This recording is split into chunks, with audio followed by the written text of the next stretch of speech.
இந்த பொங்கலுக்கு பூர்விகால Vivo mobile வாங்கி up to 7,000 rupees cashback பெறுங்க.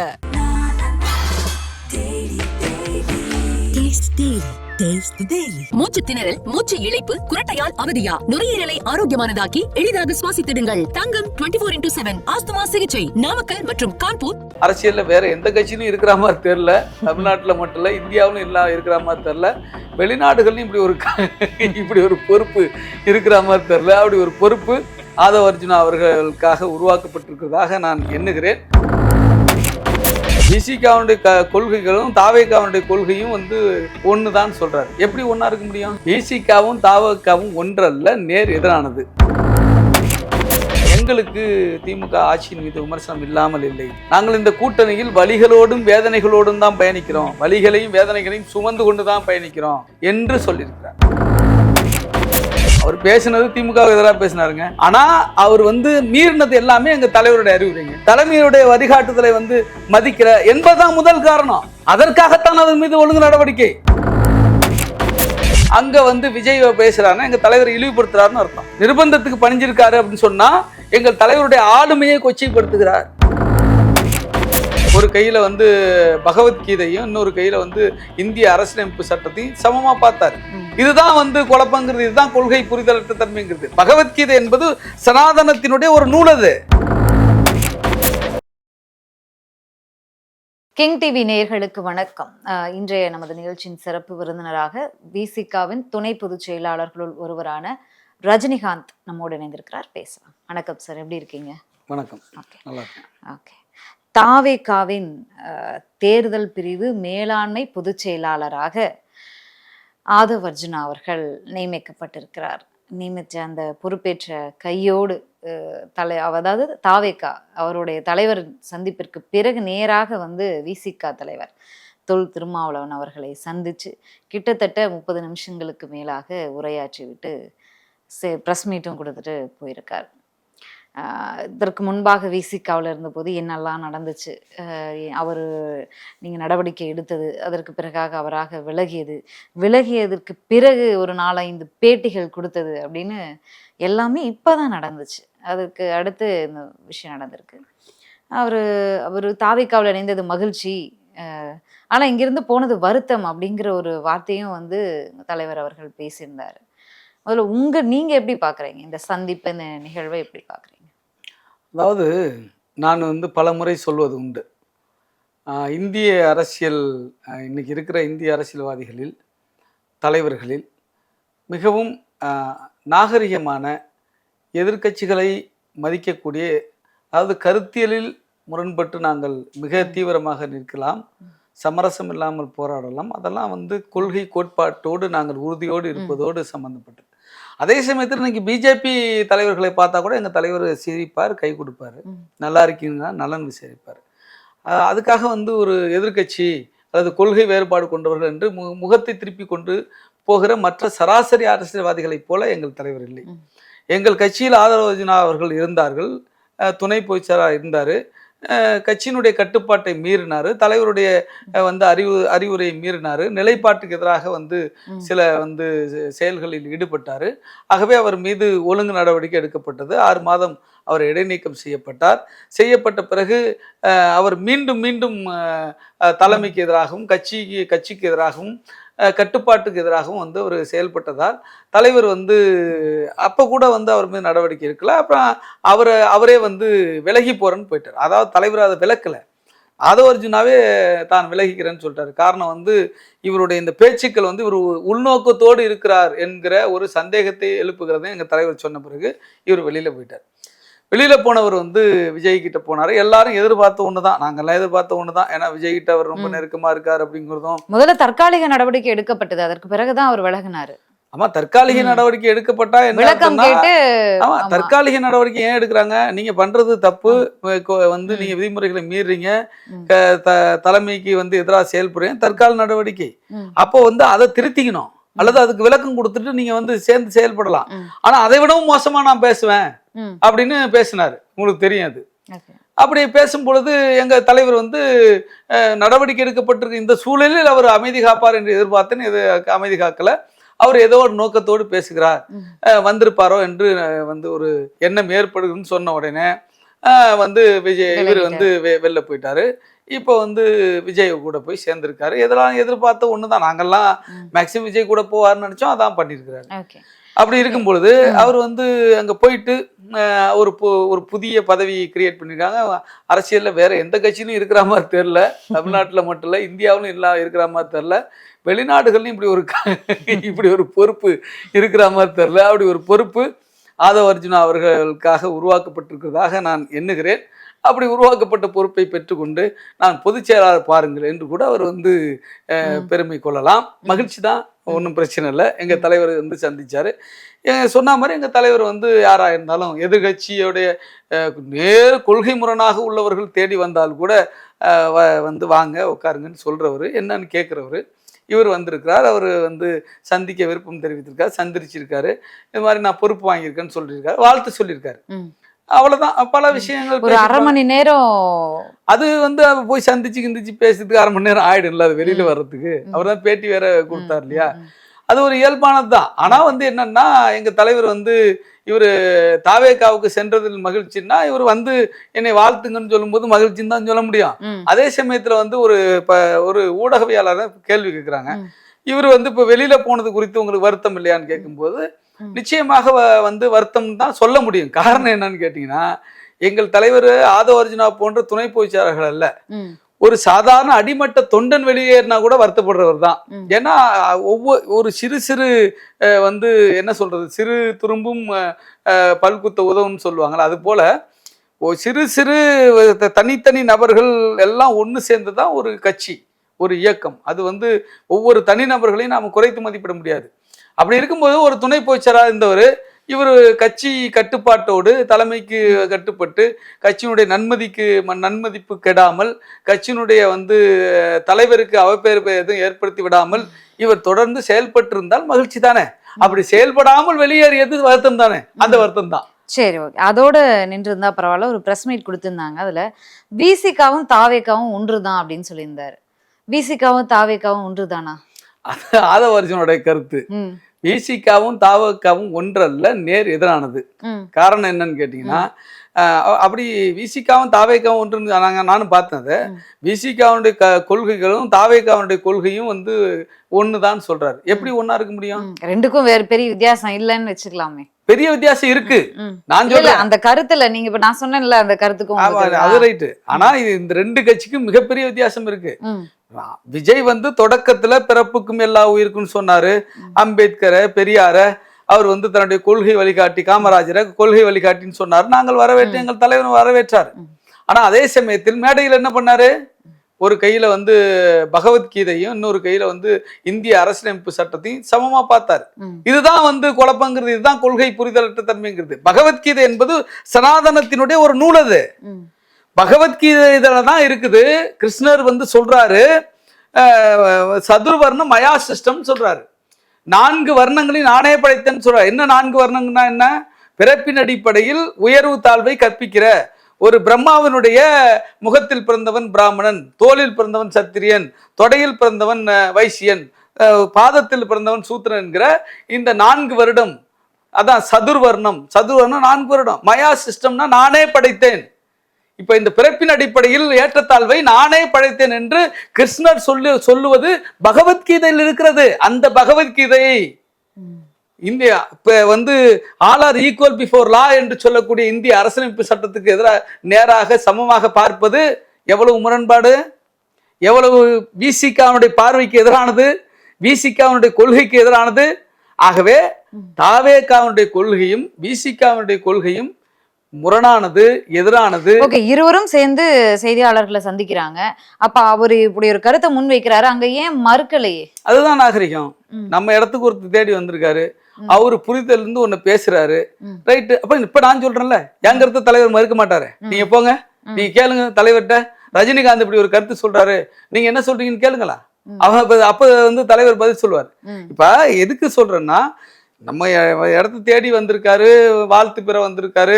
அவர் ஒரு பேட்டி கொடுக்குறப்போ வந்து ஒரு செய்தியை சொல்றாரு. அந்த இடத்துல இது தவறான விஷயம் அப்படின்னு சொன்னா எவ்வளவு அவரு நொந்து போவாரு. அவர் அல்லது வந்து மக்கள் மத்தியில அவர் எவ்வளவு சிறுமைப்படுத்தப்படுவாரு, அதை நாங்க செய்ய மாட்டோம். ஆனா இப்ப நீங்க தனியா போய் கேட்டீங்கன்னு சொல்லுவார், தலைவர் சொல்லுவார். அதான் நான் சொல்றேன் உங்களுக்கு. ஆதவர்ஜுனா இங்க விசிகாவில் சேர்ந்ததும் விலகியதும் மிக பெரும் ஒரு ஒரு என்ன சொல்றது, ஒரு விமர்சனத்தை, ஒரு டேமேஜ், ஒரு வார்த்தை எப்படி சொல்றதுன்னு தெரியல, விசிகாவை ஒரு ஒரு பரபரப்புலேயே வச்சிருந்தார். அவர் சேர்ந்ததுல இருந்து விலகிற வரைக்கும் பரபரப்புலேயே வச்சிருந்தாரு. பல நேரங்கள்ல செய்தியாளர் சந்திப்புகளை நடத்த வேண்டிய நிர்பந்தத்திலேயே தலைவர் தொல் திருமாவளவன் அவர்களை வச்சிருந்தார். வேற வழியே இல்லை. ஒரே கேள்விய காலை முதல் மாலை வரை திரும்ப திரும்ப கேட்டாலும் அதற்கு விளக்கம் கொடுக்க வேண்டிய நிர்பந்தத்தை தலைவருக்கு உண்டாக்குனார். அவ்வளவு பொறுத்து கொள்ள வேண்டிய அவசியம் என்ன? அவ்வளவு தேவை இருந்ததா ஆதவர்ஜுனாவிடம் விசிகாவிற்கு? ஏன் வந்து இவ்வளவு விஷயங்களை பண்ணியும் அவர் மீது நடவடிக்கை எடுக்க இவ்வளவு காலதாமதம், நடவடிக்கை எடுக்காம அதற்கு பிறகு அவரே விலகினார்?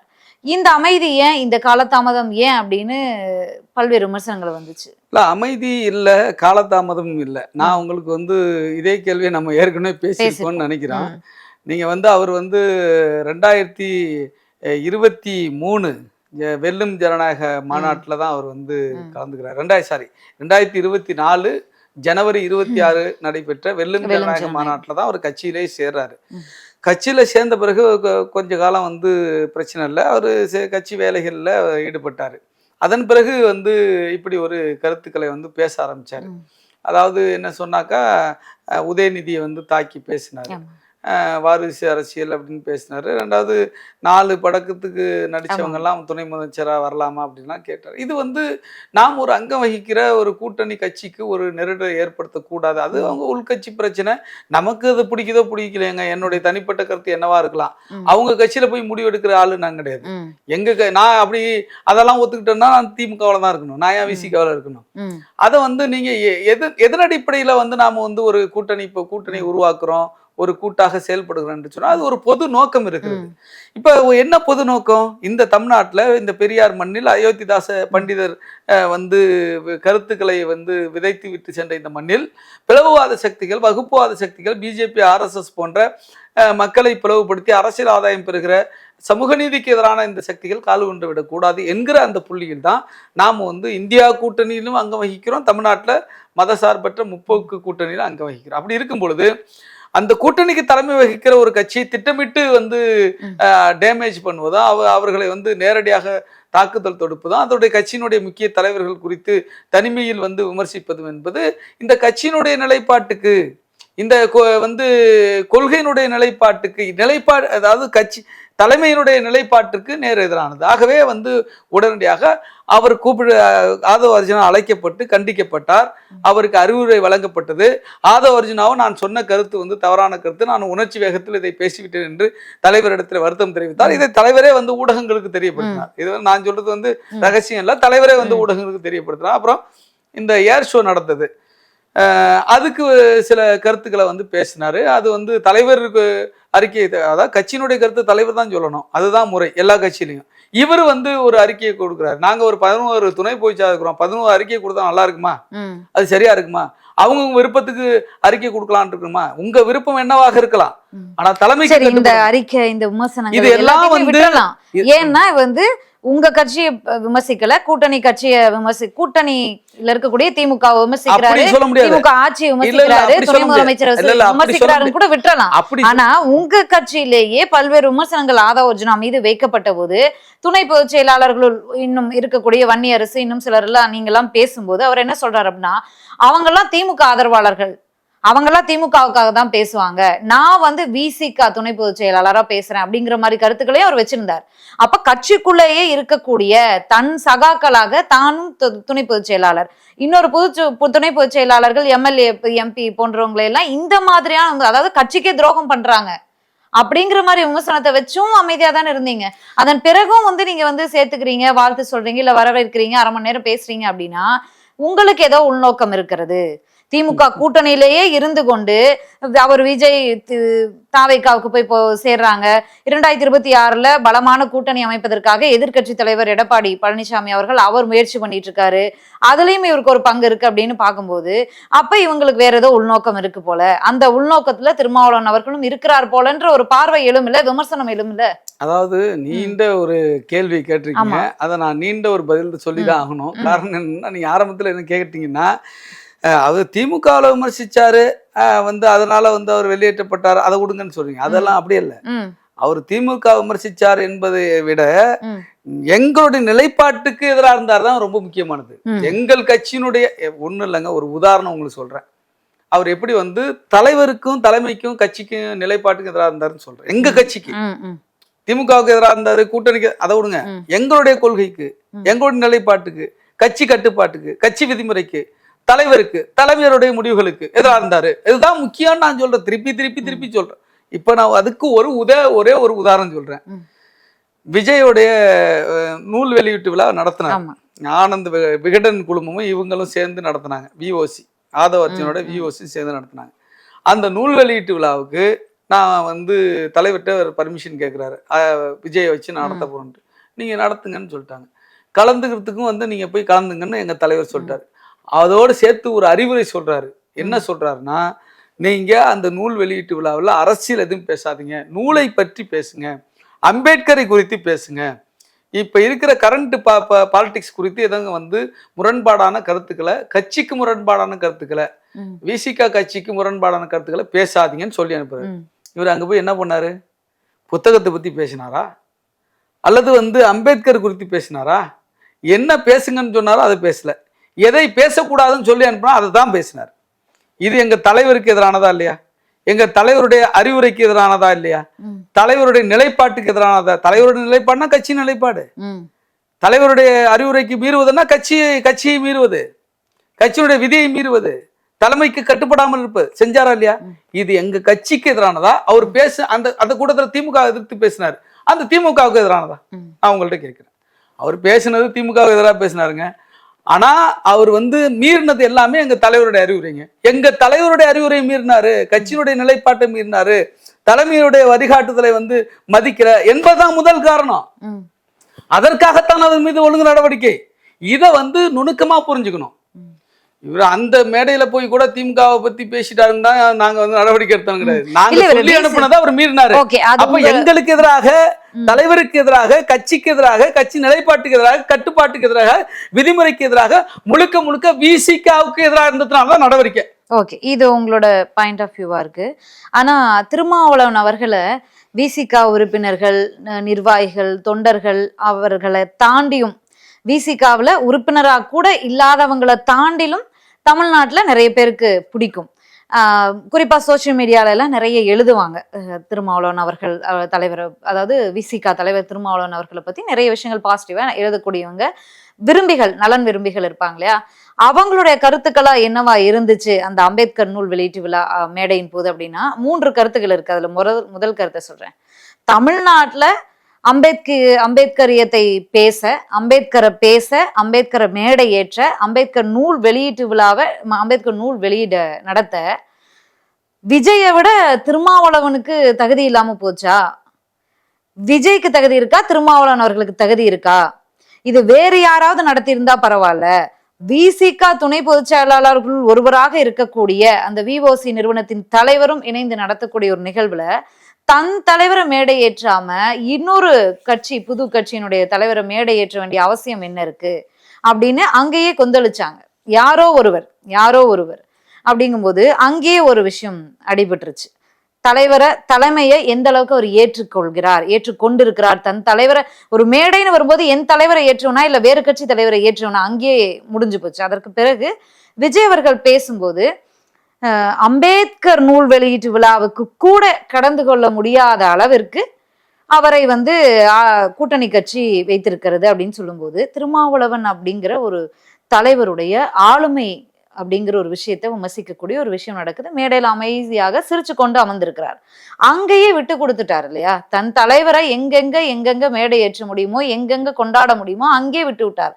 அப்புறம் என்ன ஒரு தலித்த முதலமைச்சர் ஆக்குவேன் அப்படின்னு சொல்லிட்டு தலித்த கொண்டே மேடையே ஏற்றலையே அவரு. அங்கேயே முடிஞ்சிருச்சு, அங்கேயே தெரிஞ்சு போச்சு. இல்ல அதுதான் நானும் சொல்றேன். என்னன்னா இப்ப நான் சொல்றதுதான் இப்ப நீங்க சொல்றீங்க. ஏன் அப்பதான் ஆதங்கம் எல்லாருக்கும் வருது. ஏன் நடவடிக்கை எடுக்கல? அப்ப ஆதவர்ஜுனாவின் தேவை விசிகாவிற்கு இருக்கிறது, அதனாலதான் நடவடிக்கை எடுக்காம இருந்தாங்க அப்படிங்கிற விமர்சனம் வருது. எந்த தேவையும் இல்ல. ஆதவர்ஜுனா அதான் நான் சொல்றேன், ஒரு அடிப்பட்ட தொண்டன் போனாலும் வந்து அவனும் தேவைதான். அதனால வந்து ஒரு நபர் வந்து எல்லாத்தையும் தீர்மானிப்பாங்க, அவங்க ரொம்ப முக்கியம் அப்படியெல்லாம் ஒண்ணும் கிடையாது. நீங்க முன்னாடி கேட்ட கேள்விக்கு நான் ஒரு கம்ப்ளீஷன் ஒண்ணு கொடுக்கணும். இப்ப வந்து அப்போ அங்க எங்களை போன்ற துணை பொதுச்சாளர்கள், கட்சியினுடைய பொதுச் செயலாளர்கள் அண்ணன் ரவிக்குமார், சிந்தனை செல்வன், சானவாசு, வன்னியரசு, எஸ் பாலாஜி போன்ற துணை பொதுச்சாளர்கள், என்னை போன்றவர்கள்லாம் இந்த கட்சிக்கு எதிராக இருக்காரு, தலைமைக்கு எதிராக இருக்கிறாரு, கட்சியில குழப்பம் ஏற்படுத்துறாரு, கட்சியினுடைய நிலைப்பாட்டில் குழப்பம் அப்படிதான் நாங்க பேசுறோம். அப்ப வந்து அவர் துணை பொதுச்சாளர், அவர் கூட யாராவது அவருக்கு கருத்துக்கு சப்போர்ட் பண்ணல, ஒருத்தரும் சப்போர்ட் பண்ணல. எல்லாருமே ஒன்னா இருக்கோம்னா எல்லாரும் தலைமையோடு இருக்கிறோம், எல்லாரும் கட்சியினோட நிலைப்பாட்டோடு இருக்கிறோம். அப்போ வந்து நாங்க கட்சி, இப்ப நான் கேட்டேன்ல, இவர் வந்து தலைவருடைய கருத்தை மீறி பேசினாரா, இவர் தலைவருக்கு எதிராக இருக்காரா அல்லது வந்து திமுகவுக்கு எதிராக இருக்காருன்னு கேட்டேன். தலைவருக்கு எதிராக இருக்காங்க தான் முதல்ல. அப்ப இதை நான் சொன்னா நான் திமுகவுக்கு ஆதரவாளர் ஒரே வரியில சொல்லிட்டாரு, நீங்க எல்லாம் திமுக ஆதரவாளர்கள். அதுதான் அவருடைய எல்லா அனைத்துமே வந்து அவர்கிட்ட இருக்கிற சிக்கல் தான். இப்ப நீங்க பல கேள்வி கேட்டீங்கன்னா அதுக்கும் பதில் அதுதான், நான் சொல்றதுதான். நீங்க யாரை வந்து ஆனா தலைவர் எழுச்சி தமிழ் தோல் திருமாவளவனை தான் பிக்ஸ் பண்ணியிருக்காங்க. விஜய் வராரு அப்படிங்கிறதுனால வந்து நாங்க சில இங்கே ஒரு சூழ்ச்சி நடப்பதை, இங்கே வந்து சில வந்து திட்டமிட்ட ஒரு வந்து நோக்கத்தோடு இந்த விஷயம் செய்யப்படுவதை உணர்ந்து கொண்டு நாங்கள் முன்னுணர்ந்து கொண்டு அதை நாங்கள் தவிர்க்கிறோம். அப்படி இருக்கும்போது முன்பே ஃபிக்ஸ் பண்ணப்பட்ட திருமாவளவன் வராட்டி பரவாயில்ல, விஜயை வச்சு நடத்துவேன் அப்படின்னு நடத்துறாங்க, வெகுலன் குழுமம் நடத்துறாங்க, அதோடு இவரும் சேர்ந்து நடத்துறாருன்னா இப்ப இவரு கட்சிக்கான நபரா? இதான் கேள்வி. அதே போல வந்து எங்க தலைவர் திருப்பி சொல்றாரு, இது எங்களுடைய சொந்த முடிவு. அந்த நூல் வெளியீட்டு விழாவில் நாம் தேவையற்ற ஒரு விவாதத்தை வந்து நம்ம உருவாக்க வேண்டாம், ஒரு சிக்கலை வந்து நாம் சந்திக்க தேவையில்லை, தமிழ்நாட்டில் ஒரு தேவையற்ற ஒரு அரசியல் குழப்பம் நிலவ வேண்டிய அவசியம் இல்லை என்று முடிவெடுத்து தான் நான் வந்து நூல் வெளியீட்டாவில் நான் கலந்துக்கல. அதற்கு எனக்கு எந்த நிர்பந்தமும் இல்லை, யாரும் என்னை நிர்பந்திக்கிற அளவுக்கு நான் பலவீனமானவன் இல்லை. இது என்னுடைய தனிப்பட்ட முடிவு, எங்க கட்சியினுடைய தனிப்பட்ட முடிவு என்று சொல்லுகிறார் அல்லவா. அங்க வந்து விஜய் பேசுறாருன்னா எங்க தலைவரை இழிவுபடுத்துறாருன்னு அர்த்தம். நிர்பந்தத்துக்கு பணிஞ்சிருக்காரு அப்படின்னு சொன்னா எங்கள் தலைவருடைய ஆளுமையை கொச்சைப்படுத்துகிறார், எங்களுடைய தலைவருடைய தனி திறமையை கொச்சைப்படுத்துகிறார், எங்கள் தலைவர் யாரோடைய கட்டுப்பாட்டிலே இறங்கி இருக்கிறாரு, கைப்பாவையாக செயல்படுகிறார் என்று சொல்லாமல் சொல்லுகிறார்னு பொருள். அது எவ்வளவு தலைவருக்கு இழுக்கு, எவ்வளவு அவமதிப்பு, இந்த கட்சிக்கு எவ்வளவு பெரிய வந்து நன்மதி. இதை ரசித்தவரை தானே நீங்க இன்னைக்கு அரை மணி நேரம் சந்திப்பு நடத்துறீங்க. இது ரசித்து கொண்டு உட்கார்ந்து இருந்தார் ஆதவர்ஜுனா. அப்ப இதெல்லாம் சேர்ந்துதான் நடவடிக்கை. அதாவது சாம பேத தான தண்டம்னு சொல்லுவாங்கல்ல, எங்களுக்கு ஒரு அணுகுமுறை இருக்கு. எங்க தலைவர் எடுத்தங்கவுத்தன்னு ஒரு முடிவெல்லாம் சொல்ல மாட்டேன். என்ன நீங்க ஒரு பெரிய பிரச்சனையா நடந்தா கூட நிதானமா இதுல வந்து பின் விளைவுகளை எல்லாத்தையும் யோசிச்சு, இதுல மக்கள் நலன், கட்சியினுடைய நலன், கொள்கை, கோட்பாடு எல்லாத்தையும் யோசிச்சு நடவடிக்கை எடுக்கிறவர் தான்.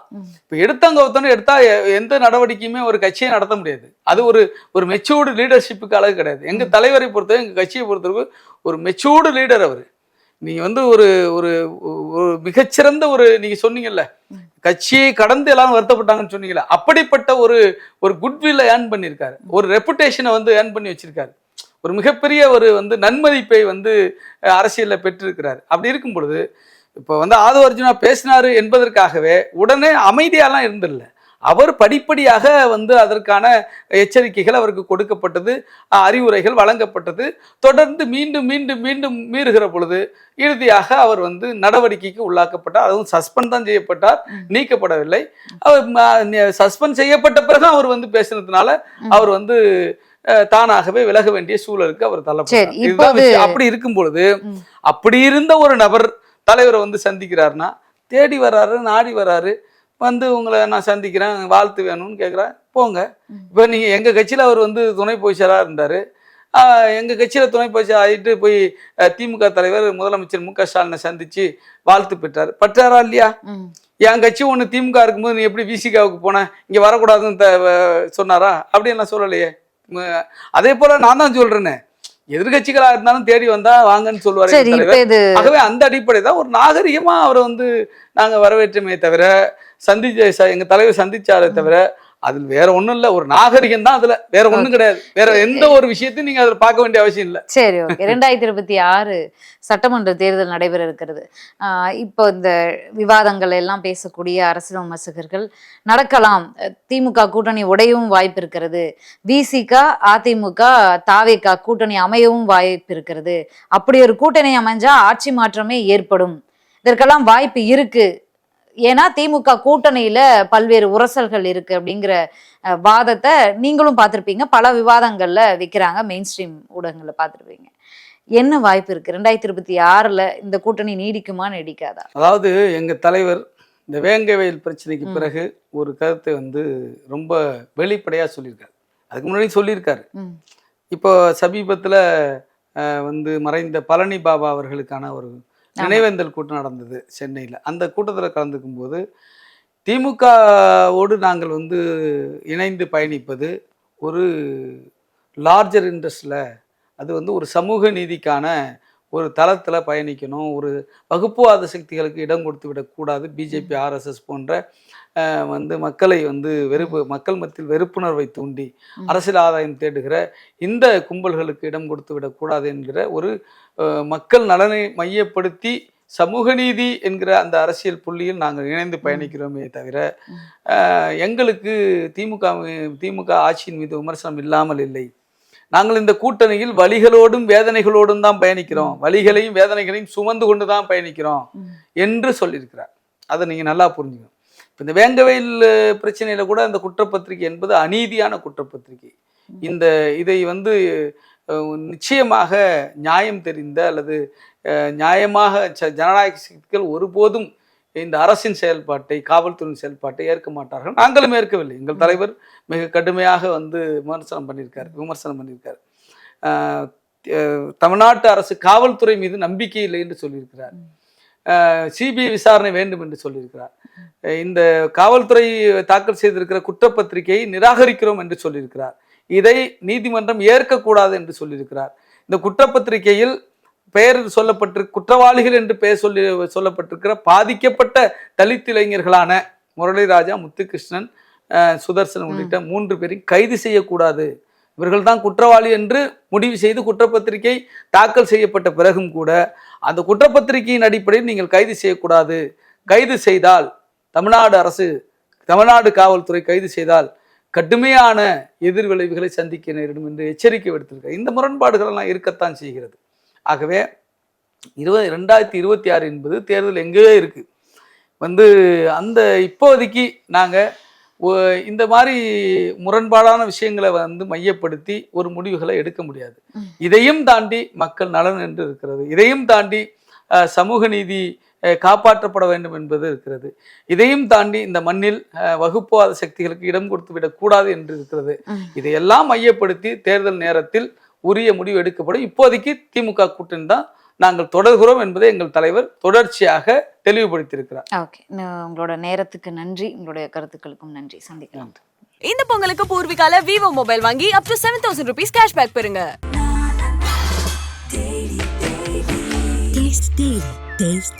மூச்சு திணறல், மூச்சு இழைப்பு, குரட்டையால் அவதியா, நுரையீரலை ஆரோக்கியமானதாக்கி எளிதாக சுவாசித்திடுங்கள். தங்கம் 24/7 ஆஸ்துமா சிகிச்சை நாமக்கல் மற்றும் கான்பூர்.